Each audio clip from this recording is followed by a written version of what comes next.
परिचय। अरे गिरीश, इस तितली को देखो, ये कैसे उड़ती है। हाँ मोना, ये कितनी सुंदर है। ये अपने छोटे छोटे पंखों को फड़फड़ाकर उड़ती है। गिरीश, ये मछलियाँ पानी में सांस कैसे लेती हैं? मोना, मुझे याद है, एक बार कक्षा में अध्यापक जी ने बताया था कि इनके पास पानी में सांस लेने के लिए विशेष अंग होता है, जिसे गलफड़ यानी गिल कहते हैं। गिरीश, क्या हम भी गिल से सांस लेते हैं? नहीं मोना, हमारे पास दूसरा विशेष अंग होता है। बच्चों आओ, हम इस पाठ जंतुओं का जीवन के अंतर्गत इसके बारे में और जानकारी हासिल करें।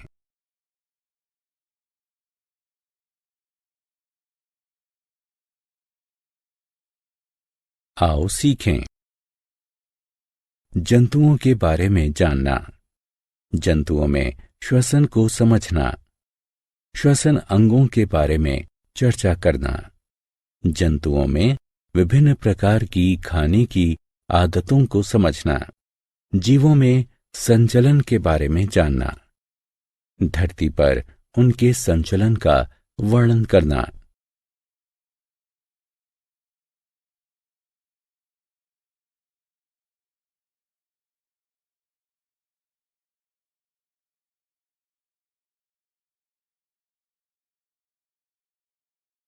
जल में उनके संचलन पर चर्चा करना। हवा में उनके संचलन को जानना। कीटों के संचलन के बारे में जानना। माइग्रेशन यानी पारागमन को समझना। जंतु। हवा, पानी और धरती पर सभी जगह जीव उपस्थित होते हैं, यहां तक कि बर्फ में और गहरे समुद्र में भी। जंतुओं के आकार और आकृति में काफी भिन्नता होती है।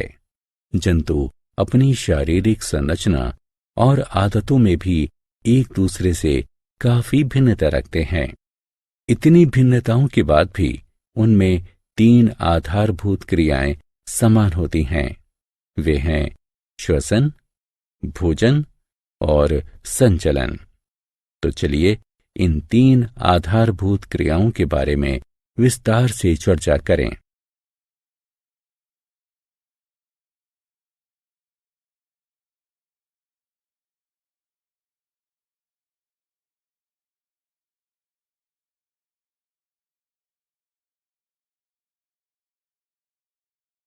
जंतुओं में श्वसन।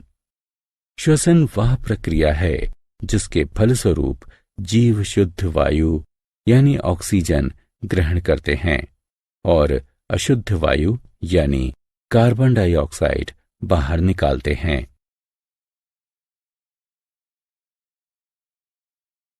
श्वसन अंग। विभिन्न जंतुओं में अलग अलग प्रकार के श्वसन अंग पाए जाते हैं, जैसे पक्षी, सरीसृप, स्तनधारी फेफड़ों से सांस लेते हैं। उभयचर त्वचा से सांस लेते हैं। मछलियां गलफड़ों से सांस लेती हैं। कीट जैसे काकरोच श्वसन रंध्रों से सांस लेते हैं। केचुए जैसे कुछ छोटे कृमि शरीर की सतह से सांस लेते हैं। जंतुओं का आहार। जैसा कि हम जानते हैं कि प्रत्येक जीवित प्राणी को जिंदा रहने के लिए ऊर्जा की आवश्यकता होती है। उन्हें ये ऊर्जा भोजन से प्राप्त होती है। जंतुओं को उनके भोजन के आधार पर 3 प्रकारों में बांटा गया है: शाकाहारी, मांसाहारी और सर्वाहारी। हम पहले शाकाहारी के बारे में बात करेंगे। पेड़ पौधे खाने वाले जंतु शाकाहारी के रूप में जाने जाते हैं। उदाहरण स्वरूप गाय, भैंस, बकरी, भेड़, हिरन, ज़ेब्रा, खरगोश आदि शाकाहारी जंतु हैं। इसी तरह जो जंतु अन्य जानवरों को खाते हैं मांसाहारी कहलाते हैं। उदाहरण स्वरूप शेर, चीता, बाघ, बिल्ली आदि मांसाहारी जंतु हैं। सर्वाहारी वे जंतु होते हैं जो पेड़ पौधे और जंतु दोनों को खाते हैं।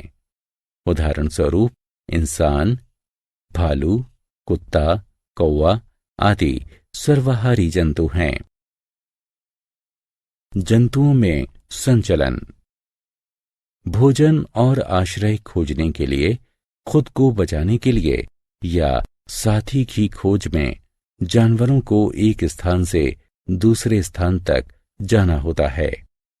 संचलन के 3 भिन्न प्रकार होते हैं: जमीन पर संचलन, पानी में संचलन और हवा में संचलन। जमीन पर संचलन। गमन करने के लिए जमीन पर रहने वाले सभी जानवरों के पैर होते हैं। इनके 4 पैर होते हैं। सामने के 2 पैर अग्रपाद कहलाते हैं, जबकि पीछे के दोनों पैर पश्चपाद कहलाते हैं। बिल्ली प्रजाति के जानवर 4 पैरों से गति करते हैं। इंसान और कंगारू 2 पैरों से प्रचालन करते हैं।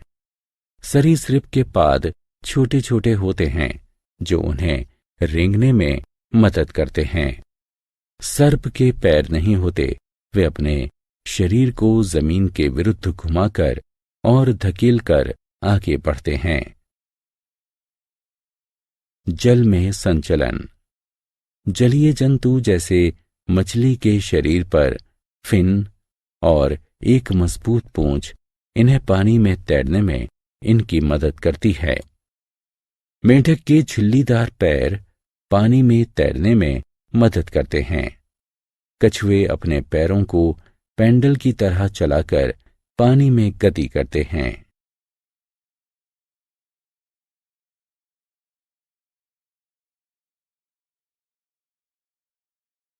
हवा में संचलन। पक्षियों का हल्का शरीर उन्हें उड़ने में मदद करता है। पक्षी अपने पंख फड़फड़ाकर हवा में उड़ते हैं, जो फैदर यानी छोटे छोटे पंख से मिलकर बने होते हैं। अपने पैरों को वे पेड़ पर रहने और जमीन पर चलने के लिए इस्तेमाल करते हैं।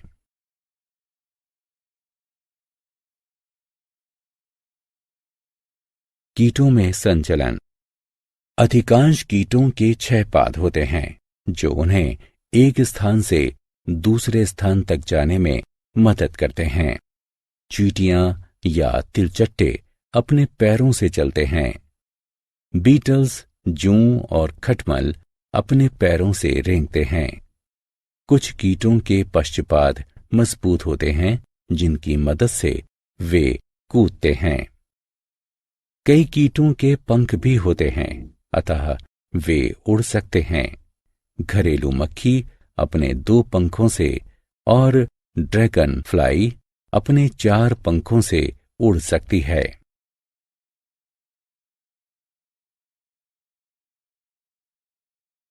लंबी दूरी तक जाना, पारगमन। चरम जलवायु परिस्थितियों में कुछ जीव भोजन और पानी की खोज में मौसम की कठोरता से बचने के लिए और एक सुरक्षित जगह पाने के लिए लंबी दूरी तक गमन करके स्थान परिवर्तन करते हैं। इसे पारगमन कहते हैं। आर्कटिक टर्न सर्दियों के मौसम में आर्कटिक से अंटार्कटिका तक 17,000 किलोमीटर की लंबी दूरी की यात्रा करते हैं। कुछ स्तनधारी और कीट भी पारगमन करते हैं।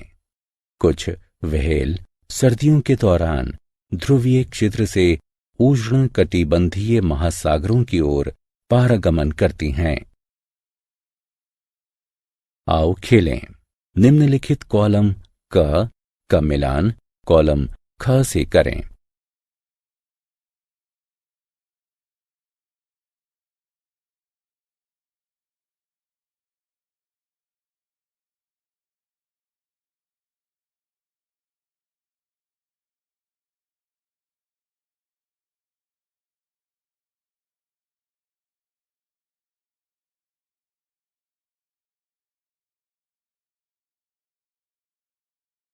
हमने क्या चर्चा की?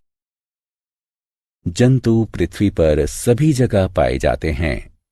जंतुओं के श्वसन, आहार और संचलन के अंगों में पर्यावरण के अनुसार भिन्नता पाई जाती है। पक्षी, सरीसृप और स्तनधारी फेफड़ों से श्वसन करते हैं। मछली और जलीय जीव गिल से सांस लेते हैं। कीट श्वसन रंध्र से सांस लेते हैं। कृमि शरीर की सतह से सांस लेते हैं। जंतु शाकाहारी, मांसाहारी और सर्वाहारी हो सकते हैं। जंतु पैरों से, फिन से या पंखों से संचलन करते हैं। प्रतिकूल परिस्थितियों में कुछ जीव लंबी दूरी तक पारगमन करते हैं।